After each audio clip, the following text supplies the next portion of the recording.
الحمد للہ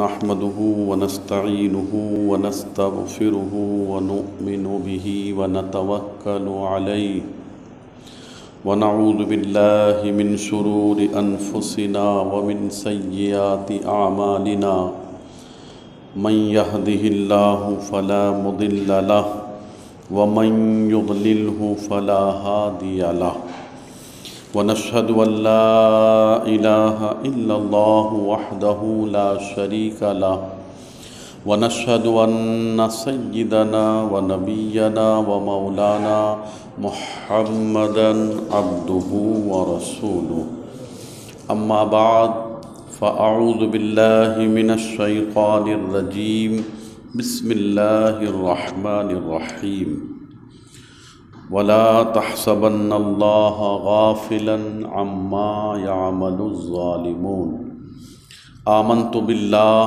صدق الله العظيم وصدق رسوله النبي الكريم ونحن على ذلك لمن الشاهدين والشاكرين والحمد لله رب العالمين۔ آئیے سب سے پہلے ہم اور آپ مل کر اپنے پیارے آقا رحمت للعالمین شفیع المذنبین احمد مختار شفیع روز شمار مالک کون و مکان سید انس و جان رحمت عالمیان مدینے والے مصطفیٰ جناب محمد الرسول اللہ صلی اللہ علیہ وسلم کی بارگاہ بے کس پناہ میں جھوم جھوم کر بآواز بلند درود و سلام کا نذرانہ پیش کریں۔ صلی اللہ علی النبی الامی وآلہ صلی اللہ علیہ وسلم صلاۃ و سلاما علیک یا رسول اللہ صلی اللہ تعالی علیہ وسلم۔ پچھلے بیان میں آپ نے سنا تھا کہ ابن زیاد کے دربار میں امام حسین رضی اللہ تعالیٰ عنہ کے سر مبارک کو پیش کیا گیا تھا اور لٹا پٹا قافلہ ابن زیاد کے کہنے سے یزید کی دربار کی طرف بھیجا جاتا ہے۔ جب یہ قافلہ ابن زیاد کے دربار سے نکلا اور راستے میں ایک منزل پر ٹھہرا، چونکہ اب یہ کوفہ سے دمشق جانا ہے اس قافلے کو جہاں یزید تھا، تو ایک گرجا گھر کے قریب یہ لشکر جا کے ٹھہر جاتا ہے۔ گرجا گھر سے پادری باہر نکلتا ہے، اس نے دیکھا کہ کچھ لوگ ہیں جو آ کے یہاں ٹھہرے ہوئے ہیں اور ان کے پاس ایک سر ہے۔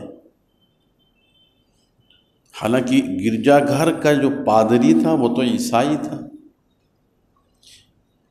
اور یہ سب کلمہ پڑھنے والے یزیدی اپنے کو مسلمان کہلوانے والے تھے۔ ان کے پاس وہ چل کے آیا اور کہنے لگا کہ تم کون ہو اور یہ سب کیا ماجرا ہے؟ یزیدیوں نے بڑے غرور و تکبر کے ساتھ کربلا کا سارا واقعہ بیان کیا اور کہا کہ یہ جو سر ہے یہ حسین کا سر ہے اور اب ہم اس سر کو لے جا کر یزید کے دربار میں پیش کریں گے۔ تو وہ عیسائی پادری کہتا ہے یہ حسین کون ہے؟ انہوں نے بتایا کہ یہ حسین ہمارے نبی کے نواسے تھے تو یہ سن کر وہ عیسائی پادری چونک جاتا ہے، سکتے میں آ جاتا ہے اور کہتا ہے کہ حسین تمہارے نبی کے نواسے اور تم اپنے نبی کے امتی ہو، کلمہ پڑھنے والے ہو، تو تم ہو کیسے امتی؟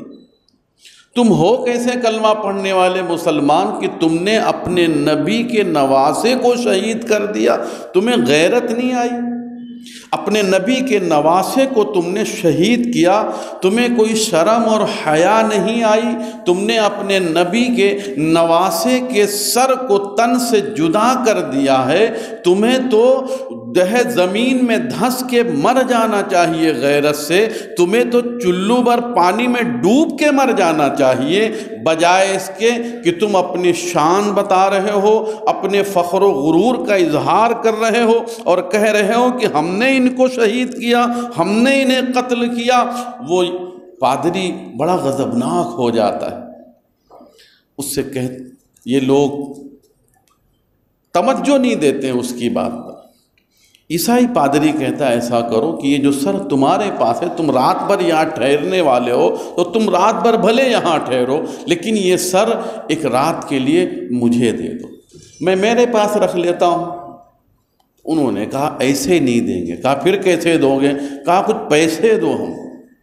دولت ہی کا تو نشہ تھا ان یزیدیوں کے دماغ پر، اقتدار ہی کا تو بھوت سوار تھا جس کی وجہ سے انہوں نے سارا معاملہ کیا تھا۔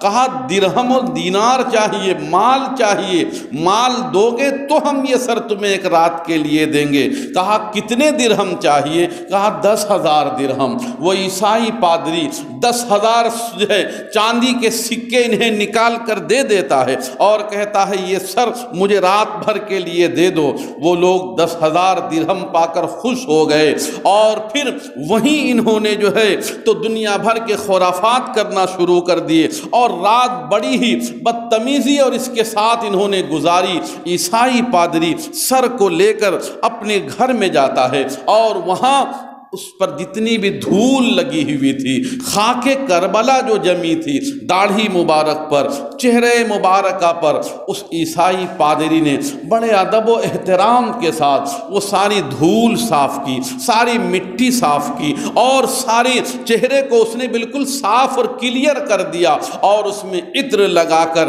نہایت ہی ادب و احترام کے ساتھ ایک اونچی جگہ پر رکھ دیا۔ اب اس کے دل میں یہ ایک احساس ہے اور یہ ایک عظمت ہے کہ یہ سر نبی کے نواسے کا ہے اور یہ وہ نبی ہیں کہ جس نبی کی تعریف تو عیسیٰ کیا کرتے تھے، یہ وہ نبی ہیں کہ جس نبی کے آنے کی خوشخبریاں ہمارے نبی عیسیٰ علیہ السلام سنایا کرتے تھے، یہ وہ نبی ہیں جو یہ اس نبی کے نواسے ہیں کہ جس نبی کے آنے کی خوشخبریاں سارے پیغمبر دیا کرتے تھے۔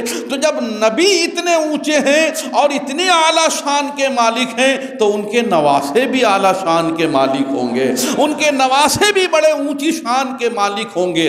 دل میں یہ اس کے احساس ہے، دل میں اس کے یہ عظمت ہے اور یہی سمجھ کر بڑے ہی ادب و احترام کے ساتھ ہاتھ باندھے بیٹھا ہوا ہے، نگاہیں جھکائے بیٹھا ہوا ہے، رات سے لے کر صبح تک ادب سے بیٹھا ہوا ہے۔ اس نے جو کچھ بھی مانگا ہو دل میں وہ جانے اور حسین جانے، اس نے کیا آرزوئیں کی ہوں گی وہ جانے اور حسین جانے، اس نے کیا تمنائیں اپنے دل میں پیدا کی ہوں گی وہ جانے اور حسین جانے، کیونکہ وہ تھا اور حسین پاک کا سر مبارک تھا۔ مگر ہاں تاریخ میں اتنا ضرور لکھا ہوا ہے کہ جب صبح کا وقت ہوا تو اچانک اس کی نظر امام حسین رضی اللہ تعالیٰ عنہ کے سر مبارک پر پڑی اور سر مبارک سے اس نے اچانک آسمان کی طرف نظر اٹھا کر دیکھا تو دیکھ کر حیران رہ گیا کہ جہاں امام حسین کا سر مبارک رکھا ہوا ہے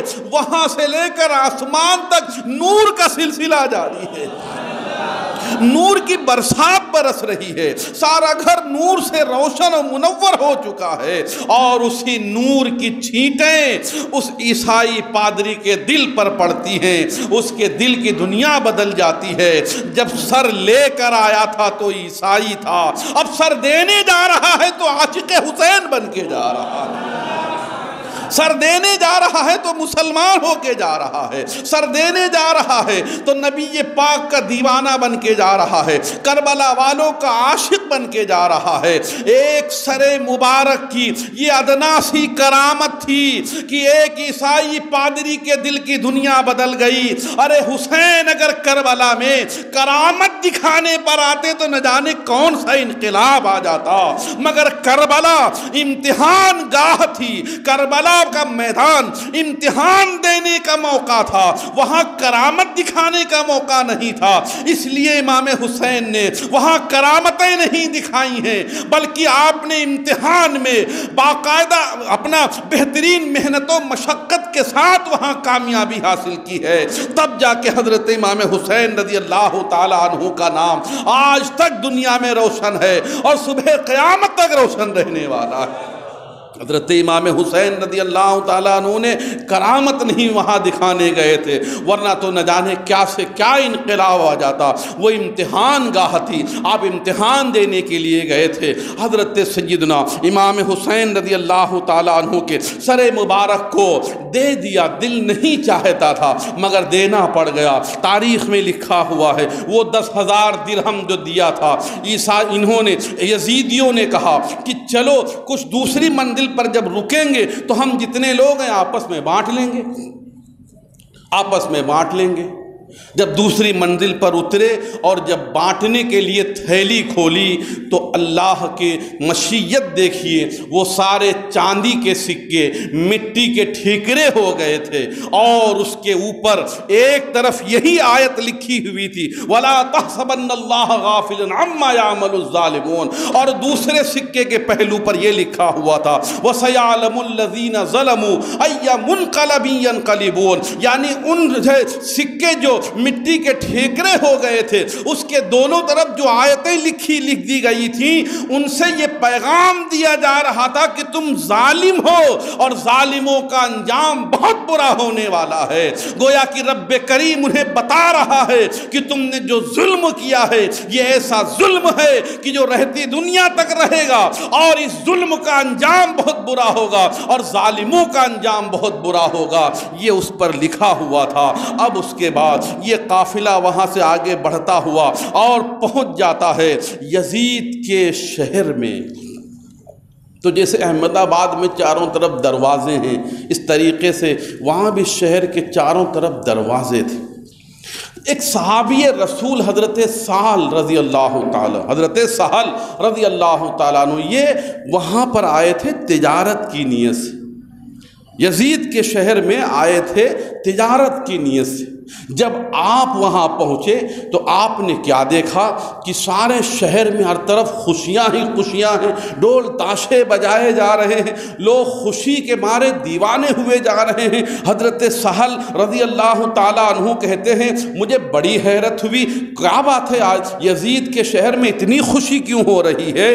تو انہوں نے ایک شخص سے پوچھا یہ خوشی کی وجہ کیا ہے؟ تو اس نے بتایا کہ خوشی کی وجہ یہ ہے کہ امام حسین جو نواسۂ رسول تھے ان کو شہید کر کے کربلا کے میدان میں ان کے کنبہ و قبیلے کو قربان کر کے لٹے پٹے قافلے کو آج یزید کے دربار میں لایا جا رہا ہے، یہ اسی کی خوشی کا اظہار ہو رہا ہے۔ یہ سن کر حضرت سہل رضی اللہ تعالیٰ عنہ رونے لگ گئے، اشکبار ہو گئے، کیونکہ حضرت سہل حسین اعظم رضی اللہ تعالیٰ عنہ سے چونکہ جانتے تھے، آپ صحابی رسول تھے، اس لیے حسین پاک سے آپ کی ملاقات بھی تھی اور آپ ان کی برکتیں بھی لیا کرتے تھے، اور حضرت سیدنا امام حسین کے صحبت میں حضرت سہل بیٹھا بھی کرتے تھے۔ آج جب انہوں نے یہ شہادت کی خبر سنی تو آپ رو پڑے، پوچھا کس دروازے سے قافلہ داخل ہوگا؟ بتایا گیا کہ ایک دروازہ ہے جس کا نام باب الساعہ ہے،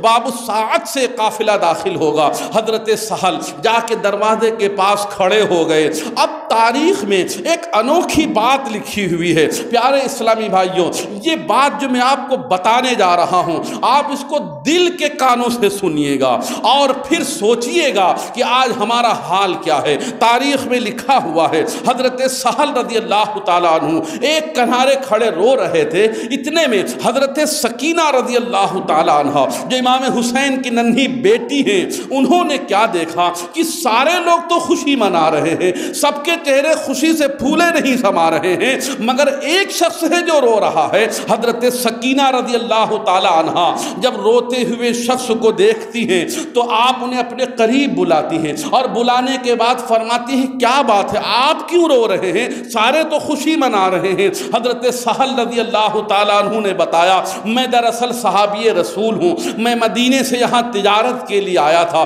اور میں آیا تو میں نے سب کچھ یہاں سنا۔ حضرت امام حسین کے غم میں اور ان کی شہادت کے سن کر مجھے رونا آ رہا ہے۔ اب چونکہ حضرت امام حسین رضی اللہ تعالیٰ عنہ کا جو سر مبارک تھا وہ یہ حضرت سکینہ، حضرت زینب اور جو بھی خواتین اہل بیت تھیں وہ ان کے ساتھ ساتھ سر مبارک تھا۔ تو اب جب لوگ آتے تھے سر دیکھنے کے لیے تو چونکہ آس پاس خواتین اہل بیت تھیں، آس پاس جو ہے امام حسن امام حسین رضی اللہ تعالیٰ عنہ اور نبی پاک کے خاندان کی مقدس خواتین تھیں، تو جو سر مبارک کو دیکھنے کے لیے آتے تھے تو ان کی نظر ان عورتوں پر بھی پڑ جاتی تھی، ان کی نظر ان پاکیزہ عورتوں پر بھی پڑ جاتی تھی۔ سر مبارک کو دیکھنے کے لیے شہر کے لوگ جو آتے تھے وہ سر دیکھتے تھے تو سر کے ساتھ ساتھ وہ عورتوں کو بھی دیکھتے تھے۔ حضرت سکینہ رضی اللہ تعالیٰ عنہا نے جب محسوس کیا کہ یہ یزیدی ہم کو بھی غور سے دیکھ رہے ہیں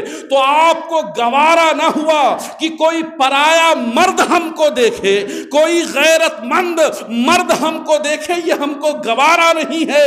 اس لیے آپ نے حضرت سہل رضی اللہ تعالیٰ عنہ سے فرمایا کہ اے صحابی رسول، آپ اس سر مبارک کو اگر لینا ہے تو تھوڑا آگے لے جائیے تاکہ کسی مرد کی نظر ہم پر نہ پڑنے پائے۔ آپ غور فرمائیے کیسی بے کسی کا عالم ہے کہ چادریں چھین لی ہیں یزیدیوں نے، اوڑھنے کے لیے چادریں نہیں ہیں۔ بے کسی کا عالم یہ ہے کہ کوئی آپ کو چادر دینے کو تیار نہیں ہے۔ ایسے عالم میں بھی حضرت سکینہ رضی اللہ تعالی عنہا کی غیرت دیکھیے کہ آپ کو گوارا نہیں ہے کہ کوئی مرد ان عورتوں کو دیکھے، نظر ڈالے ان کے اوپر۔ یہ ایک ہمارے لیے لمحہ فکریہ ہے۔ ہمارے گھر میں نہ جانے کتنی چادریں ہیں مگر ہماری بیٹیاں چادر کے بغیر نکلتی ہیں، ہمارے گھر میں نہ جانے کتنے کپڑے ہیں مگر ہم اپنی بیٹیوں کو اور اپنی بہوؤں کو اور اپنی بیویوں کو چادر کے بغیر گھماتے ہیں، حالانکہ ہم کہتے ہیں کہ ہم حسین کے ماننے والے ہیں۔ اے حسین کے ماننے والوں، یہ ہے حسین کے گھرانے کی شان کہ ان کی گھر کی عورتیں ایسی بے کسی کے عالم میں بھی گوارا نہیں ہے کہ کوئی مرد غیر ان کو دیکھے، اور ہماری عورتیں، ہماری بیٹیاں، محلے کے نوجوان کرسیاں ڈال کے بیٹھے ہوئے ہیں، شادی کا منڈپ لگا ہوا ہے، ہماری بیٹیاں ناچ رہی ہیں، ویڈیو بن رہی ہے اور ہم تماشا دیکھ رہے ہیں۔ ہماری حیا اور ہماری غیرت کہاں چلی گئی؟ اے حسین کے ماننے والوں، ایک لمحے کے لیے سر جھکا کے سوچو کہ ہم کیسے حسین کے ماننے والے۔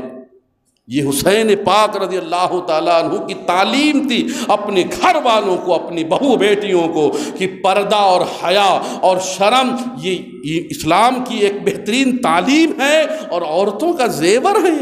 آج ہم نے اسے اتار دیا اور ہم کہتے ہیں یہ سب پرانی چیزیں، پرانی بات نہیں۔ قرآن کبھی پرانا ہوتا ہی نہیں۔ یہ مسلمان کا عقیدہ ہونا چاہیے کہ قرآن کبھی پرانا ہوتا ہی نہیں ہے، قرآن کی تعلیم کبھی پرانی ہوتی ہی نہیں ہے۔ 22ویں پارے میں رب کریم نے فرما دیا کہ جب تم لوگ اپنی بیٹیوں کو کہو کہ وہ اپنے اوپر پردہ لازم کر لیں، جب قرآن کا حکم ہو گیا ہے تو یہ تعلیم اور یہ حکم ہمیں ہمیشہ کے لیے ہے۔ 18ویں پارے میں رب کریم فرماتا ہے قل للمؤمنین یغضوا من ابصارہم وَلْيَحْفَظُوا فُرُوجَهُمْ، اے محبوب مومنوں سے فرما دیجئے اپنی آنکھیں جھکائے رکھیں اور اپنی شرمگاہوں کی حفاظت کریں۔ مومنہ عورتوں سے فرما دیجئے وہ بھی اپنی نگاہیں جھکائے رکھیں اور اپنی شرم و حیا اور اپنی شرمگاہوں کی حفاظت کریں۔ یہ قرآن ہمیں تعلیم دے رہا ہے، اور ہم کہتے ہیں یہ پرانی باتیں ہیں۔ نہیں، یہ کہنا کہ پرانی بات ہے، اب وہ زمانہ نہ رہا، اب تو فیشن کا زمانہ آ گیا ہے، اب تو خوب بن سنورنے کا زمانہ آ گیا ہے۔ نہیں نہیں پیارے اسلامی بھائیوں، ہم مسلمان ہیں، ہمارے ساتھ اسلام کا ایک دائرہ ہے۔ ہم اگر مسلمان ہیں تو ہمیں اسلام کے دائرے میں رہنا پڑے گا، ہمیں اسلام کے دائرے میں اپنی بیٹیوں کو رکھنا پڑے گا۔ ہم اگر مسلمان ہیں تو ہمیں اسلام کے دائرے میں اپنے بچوں کو رکھنا پڑے گا، ورنہ یاد رکھو جب اسلام کے دائرے سے ہم اور اس کے حدود سے باہر جائیں گے تو ہماری دنیا اور ہماری آخرت یہ نقصان دہ ہو جائے گی۔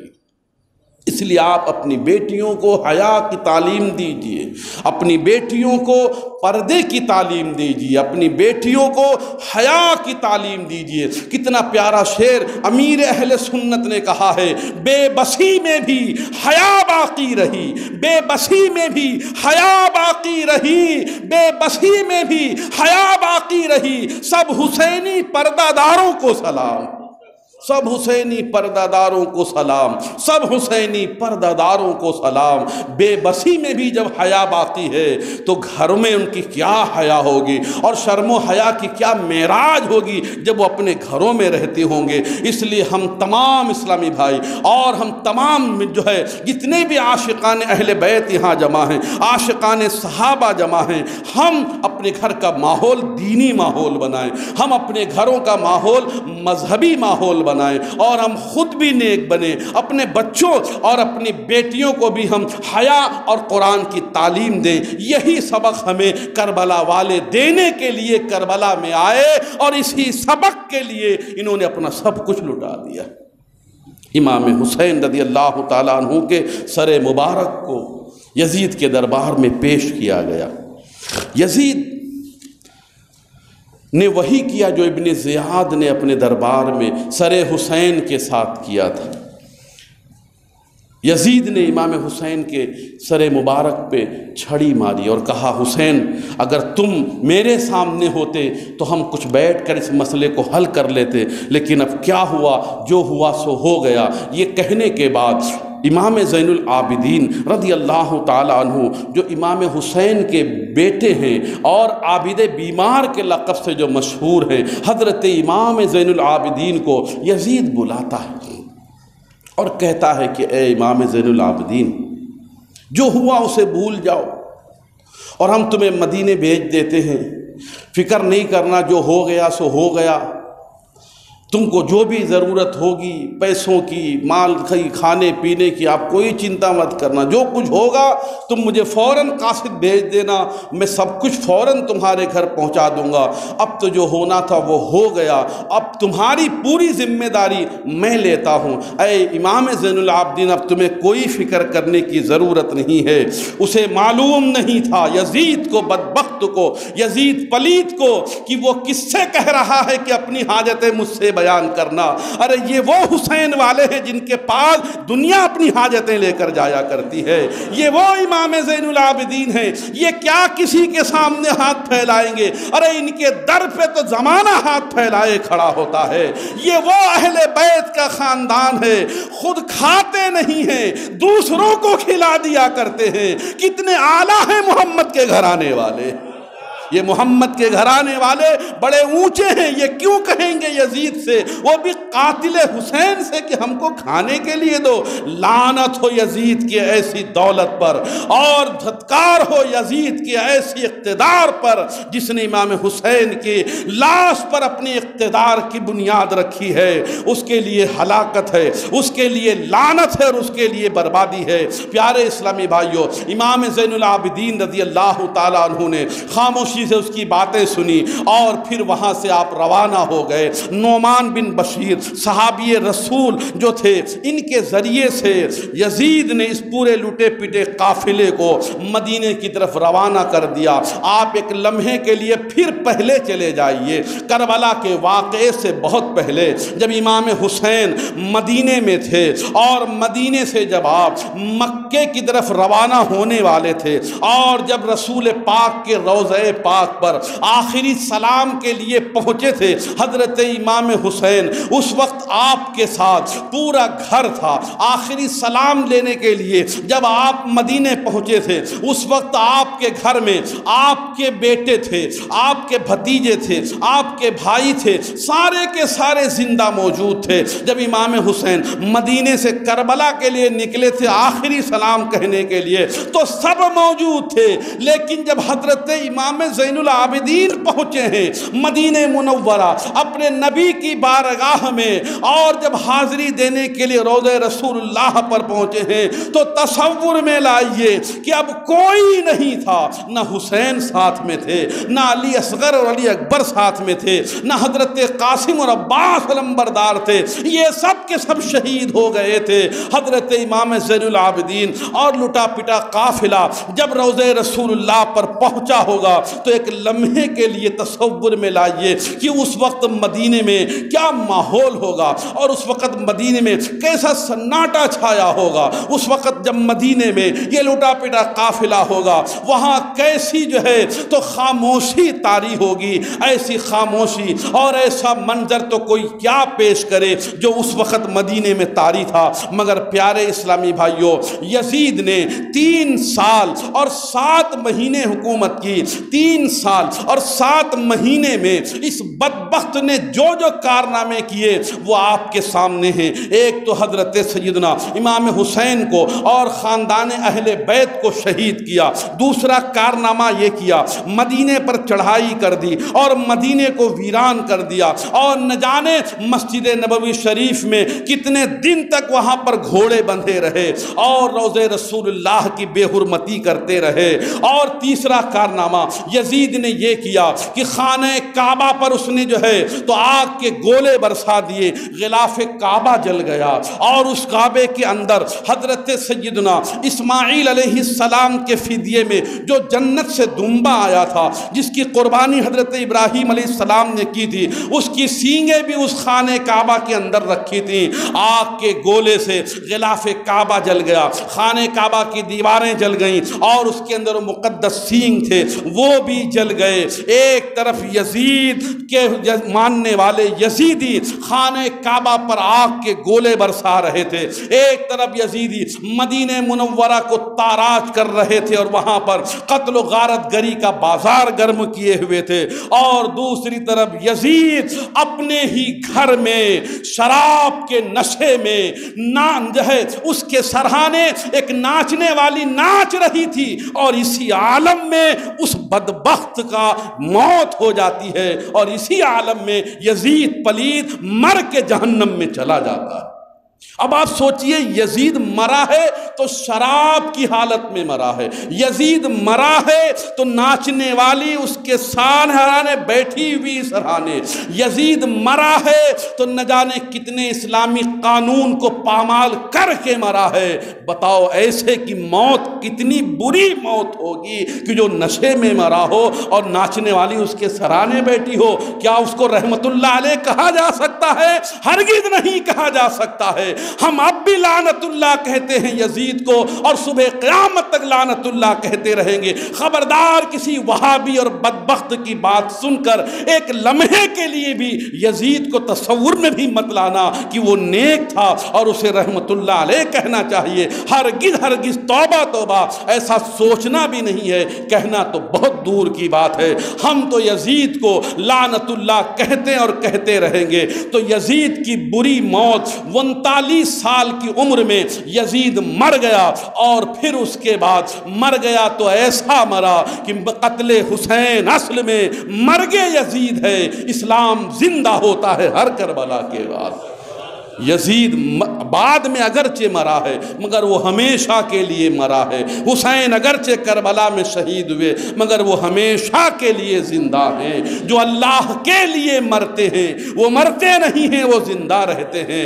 یزید اقتدار کے لیے کا سب کچھ کیا تھا، اس لیے وہ مر گیا اور ہمیشہ کے لیے مر گیا۔ کربلا کے واقعات ہمارے لیے عبرت کے بے شمار پھول ہمیں حاصل ہو رہے ہیں کہ ہمیں کسی پر ظلم نہیں کرنا چاہیے۔ یزید کا انجام بھی اچھا نہیں ہوا، ابن زیاد بھی بری موت مارا گیا، ابن سعد بھی بری موت مارا گیا، جتنے بھی یزیدی آئے تھے سب کے سب مارے گئے بری موت، یہاں تک کہ حسین اعظم کی شہادت کی خبر سن کر جو لوگ اپنے گھر میں بیٹھے تھے اور گھر میں انہوں نے خوشی منائی تھی، اللہ کا قہر اس گھر میں خوشی ماننے والے یزیدیوں پر بھی برسا تھا اور وہ بھی اس قہر میں مبتلا ہوئے تھے، اور اللہ کا غضب ان گھر میں بیٹھے ہونے والے یزیدیوں پر بھی نازل ہوا تھا۔ پیارے اسلامی بھائیوں، اس لیے ہمیں امام حسین رضی اللہ تعالیٰ عنہ کے نام کی نظر و نیاز تو کرنا ہے، لیکن ان کے نام کی جو ہم سبیلیں کرتے ہیں، جو ہم نیاز کرتے ہیں، یہ مستحب کام ہے، یہ امر استحباب ہے۔ ہمیں چاہیے کہ ہم ان کی باتوں پر عمل کریں، ہمیں چاہیے کہ ہم ان کی تعلیمات پر عمل کریں، ہمیں چاہیے کہ ہم ان کے نقش قدم پر چلیں۔ نیک بن کر زندگی گزارنا یہ کربلا والوں کی تعلیم ہے، نمازی بن کر زندگی گزارنا، عاشق رسول بن کر زندگی گزارنا، اپنی بہو بیٹیوں کو پردے کی تعلیم دینا یہ کربلا والوں کی تعلیم ہے۔ اس لیے ہمیں چاہیے ہم ان تمام باتوں پر عمل کرتے ہوئے امید ہے کہ انشاءاللہ ہم ان باتوں پر عمل کرنے کی کوشش کریں گے۔ اللہ تعالی ہم سب کو ان باتوں پر عمل کی توفیق عطا فرمائے۔